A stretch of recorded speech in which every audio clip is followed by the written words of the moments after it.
চক্র সিজন 1-এর দারুণ সাফল্যের পর এবার দর্শকদের সামনে এলো এই ওয়েব সিরিজের দ্বিতীয় কিস্তি চক্র 2। নতুন রহস্য, ভয় এবং গভীর মানসিক দ্বন্দ্বের সঙ্গে হাজির হয়েছে এই সিরিজটি। আরেকটা সিম্বল যেটা এটা কালচার সিম্বল সম্ভবত আমি কোথায় যেন দেখেছি কিন্তু মনে করতে পারছি না। ময়মনসিংহের একটি পরিবারে 17 বছর আগে ঘটে যাওয়া এক মর্মান্তিক সত্য ঘটনা অবলম্বনে নির্মিত হয়েছিল চক্র 1। এবার একইভাবে টানটান উত্তেজনা নিয়ে আরেকটি সত্য ঘটনা অবলম্বনে দর্শকদের সামনে হাজির হয়েছে 8 পর্বের ওয়েব সিরিজ চক্র 2।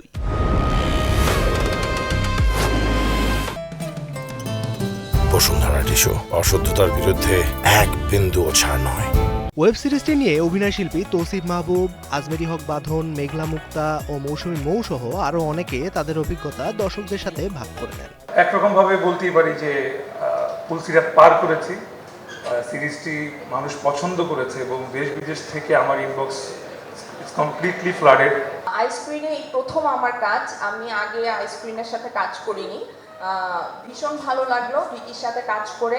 আমি অভিনয় করতে চাই, সেই সুযোগটা হয়তো আমি পাই না বা পাওয়া হয় না।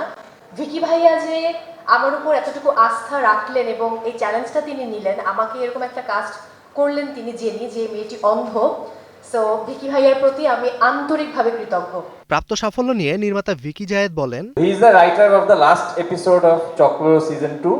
তো ও কিন্তু খুব ডেঞ্জারাস, ওকে সবাই ভয় পায় এবং সেটেও যখন ছিল তখন একটা অন্যরকম ওই অতিপ্রাকৃত এনভায়রনমেন্ট তৈরি হয়েছিল এবং ও অনেক কিছু জানে কিন্তু কথা কম বলে, কিন্তু ও যদি কথা বলা শুরু করে আপনারা সবাই পালায় যাবেন, এখানে কেউ থাকতে পারবে না। এই ওয়েব সিরিজের অভিনয় শিল্পীদের শক্তিশালী অভিনয় এবং গল্পের রহস্যময়তা নিয়ে চক্র 2 হয়ে উঠেছে এক অনন্য সাফল্য, যা মুক্তির পর থেকে দর্শকদের জন্য এক ভিন্নধর্মী সাইকোলজিক্যাল থ্রিলারের অভিজ্ঞতা দিচ্ছে। মেজবাউদ্দিন, কালের কণ্ঠ।